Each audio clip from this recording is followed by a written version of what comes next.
Bismillahirrahmanirrahim. Yang kita hormati dan kita cintai para habaib dan para alim ulama, guru-guru agama, para muhibbin, hadirin hadirat rahimakumullah. Allah Subhanahu wa taala menceritakan tentang satu golongan manusia nantinya di akhirat menghuni surga Adan. Mereka itu di samping masuk surga Adan, mereka diberi hak untuk mengumpulkan bapaknya, ibunya, pasangannya, anaknya, berkumpul bersama dia, walaupun mereka itu kedudukannya di bawahnya. Allah berikan keistimewaan kepada kelompok manusia seperti ini. Inya masuk surga, inya kau mengumpulkan kawitannya, anaknya, bininya, lakinya, supaya berkerubut semuaan lawan inya. Nah, Allah menjelaskan bahwa orang-orang itu adalah orang-orang yang bersifat atau berakhlak 9 perkara tersebut. Nah, orang-orang yang berakhlak dengan 9 hal, dengan 9 keadaan ini, dia nanti berhak masuk surga Adan, dan dia berhak untuk mengumpulkan abahnya, mamanya, bininya atau lakinya, anaknya ke satu tempat untuk berkumpul bersama-sama. Walaupun mereka itu letaknya, derajatnya di surga yang di bawah. Pertama, alladzina yufuna bi'ahdillah. Orang-orang yang menunaikan dengan janji Allah. Ini termasuk orang-orang yang benar, jujur dalam bersumpah atas nama Allah. Dia bersumpah atas nama Allah dengan jujur, dengan benar, dan dia membesarkan, mengagungkan asma Allah tersebut. Kadang-kadang kita bersumpah dalam beberapa hal. Contohnya orang-orang yang dilantik jadi pejabat-pejabat tertentu, kan diambil sumpahnya, ujar, saya bersumpah dengan sesungguhnya melaksanakan tugas dengan sebaik-baiknya dan seadil-adilnya. Sumpah itu demi Allah, agama Islam. Nah, orang-orang yang melaksanakan sesuai dengan sumpahnya itu, pertama itu. Nah, yang kedua, wala yanqudunal mitsaq, dan mereka tidak membatalkan janji. Mereka tidak ingkar janji.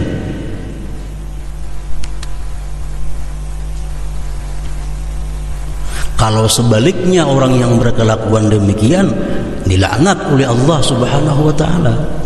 Walladzina yanquduna ahdallahi min ba'di mitsaqihi ulaika lahumul la'nah wa lahum su'ud dar.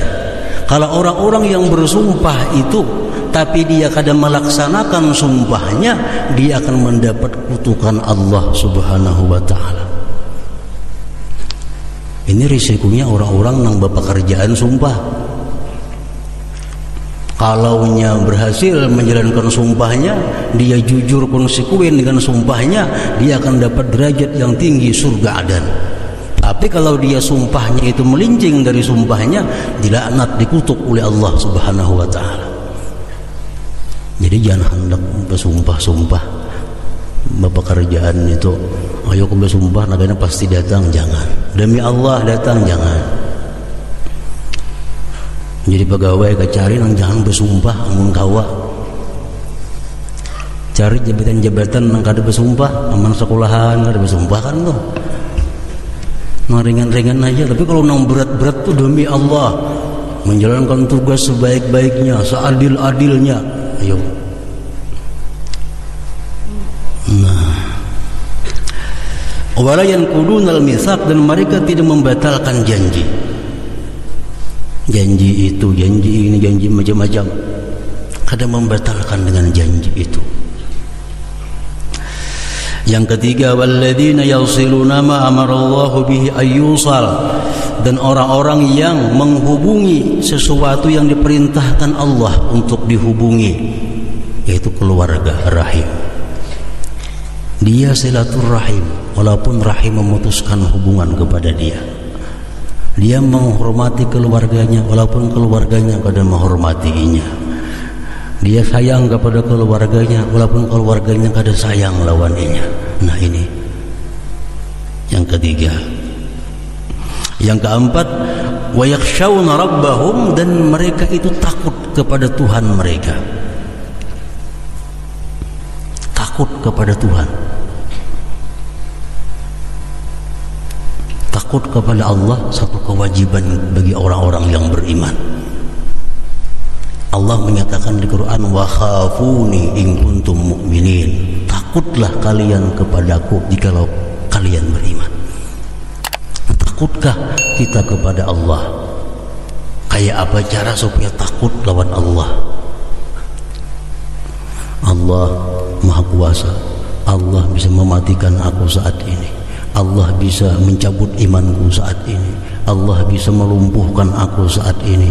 Allah bisa menghabiskan hartaku saat ini. Kita kenali sifat-sifat Allah yang perkasa, akan membuahkan takut kepada Allah. Wa yakhafuna su'al hisab, dan yang kelima, mereka takut akan jahatnya hisab. Kita wajib beriman bahwa nanti ada hisab di akhirat. Nah, mereka takut akan hisab itu. Rasulullah bersabda, man nukisha fil hisab udziba. Siapa-siapa yang nantinya diteliti hisabnya, dia pasti disiksa. Manusia akan ditanya berapa umur? 60 tahun.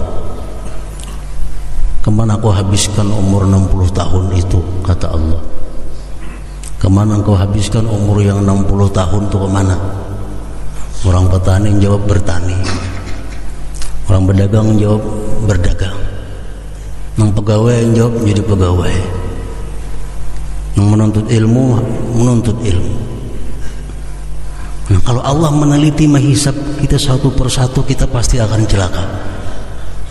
Nah, kita mesti takut akan kejahatan itu hisab. Kita khawatir kalau Allah bujur-bujur meneliti amal perbuatan kita seteliti-telitinya. Kita mesti khawatir itu. Wa yakhafuna su'al hisab.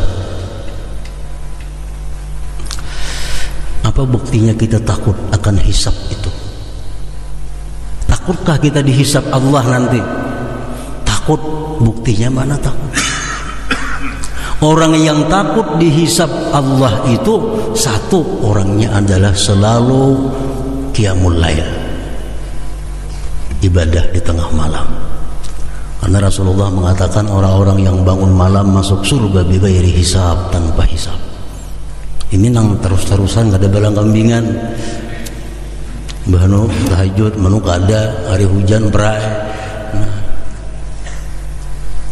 Kalau kita takut dihisab Allah nanti di hari kiamat, amalkan sembahyang malam. Yang kedua, pemaaf dengan manusia. Ini mengakibatkan nanti kepada kita mudah hisab oleh Allah Subhanahu wa taala. Yang keenam, walladzina sabaru ibtigha'a wajhi rabbihim, dan orang-orang yang sabar karena Tuhan mereka. Sabar itu ada 4. Pertama, dia sabar agar dikatakan orang bahwa dia penyabar. Ini sia-sia. Nya sabar ba'aduh kada, ba'akai kada. Tapi tujuannya supaya dipadahkan orang inya ini penyabar. Nah, itu 0. Kada ada nilainya. Yang kedua, ada orang itu sabar karena khawatir dicela orang jikalau dia keluh kasah. Dia khawatir kalau kucak-kucak dicela orang, jadi dia sabar. Ini pun 0 juga nilai. Yang ketiga, dia bersabar karena dia menganggap keluh kasah itu kada ada gunanya. 0 juga. Nang bujur namanya dia sabar semata-mata mengharap ridha daripada Allah Subhanahu wa taala. Nah, ini maksudnya walladzina sabaru ibtigha'a wajh rabbihim. Yang ketujuh, wa aqamus shalah, mereka mendirikan salat, menegakkan salat. Kita samuan sembahyang, cuma kadang-kadang bungkuk sembahyangnya. Allah menyuruh kita wa aqamus shalah, menegakkan salat. Salat itu supaya tegak. Artinya apa? Sembahyang itu khusyuk, sembahyang itu beradab, sembahyang itu benar-benar sembahyang. Ini wa aqamus shalah, menegakkan salat. Lain lawan mengerjakan salat. Nah, mengerjakan salat itu asal sembahyang aja diqadha kada apa-apa. Tapi Allah kadang demikian, menegakkan salat. Wa anfaqu mimma razaqnahum sirran wa alaniyah, dan mereka itu menafkahkan harta mereka secara sembunyi dan secara terang-terangan. Orangnya sosial, artinya bakhil kada kau masuk surga. Sosialnya macam apa? Sembunyi-sembunyi dia sosial, terang-terangan sosial. Artinya dia sembunyi-sembunyi kalau dia khawatir ria, dan dia terang-terangan kalau dia anggap dirinya aman daripada ria. Nah, wa yadra'una bil hasanati sayyi'ah, dan mereka menolak kejahatan dengan kebaikan. Artinya apa?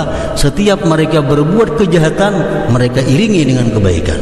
Berbuat dosa, iringi dengan kebaikan. Berbuat dosa, iringi dengan tobat.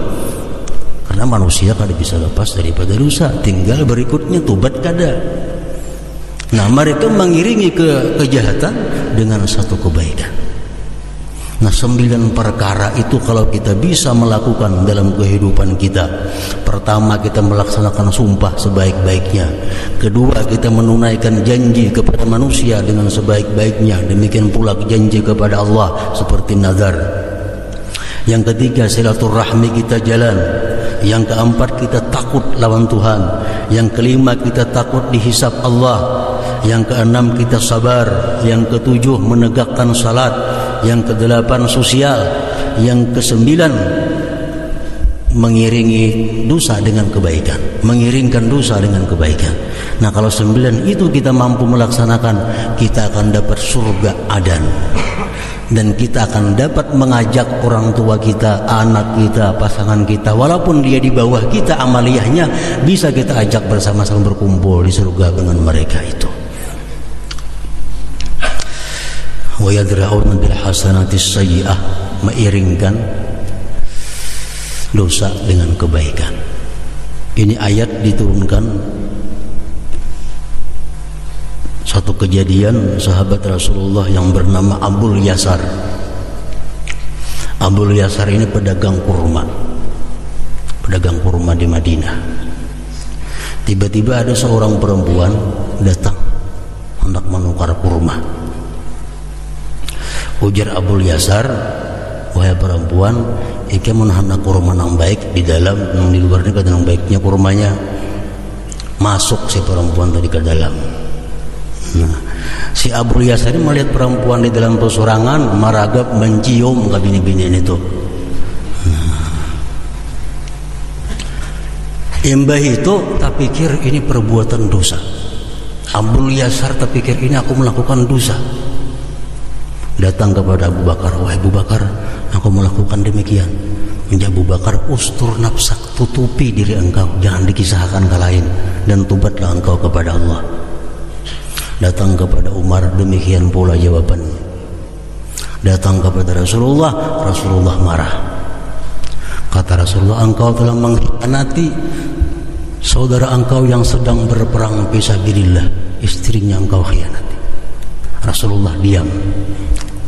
Kemudian Allah menurunkan ayat, wa aqimis shalah tarafain nahar wa zulafan minal lail innal hasanat yudhibnas sayyi'at, bahwa sembahyang 5 waktu itu menebus dosa-dosa seperti yang demikian tadi.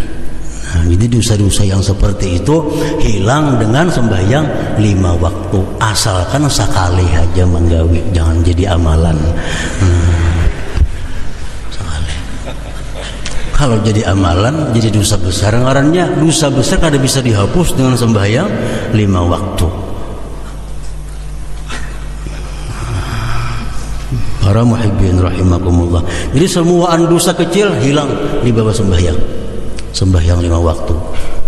Kita imbah zuhur menggawi memperbuat dosa kecil, sembahyang asar hilang dosanya. Kene imbah asar memperbuat pulang dosa kecil, sembahyang maghrib hilang pulang dosanya. Asal jangan dosa besar aja.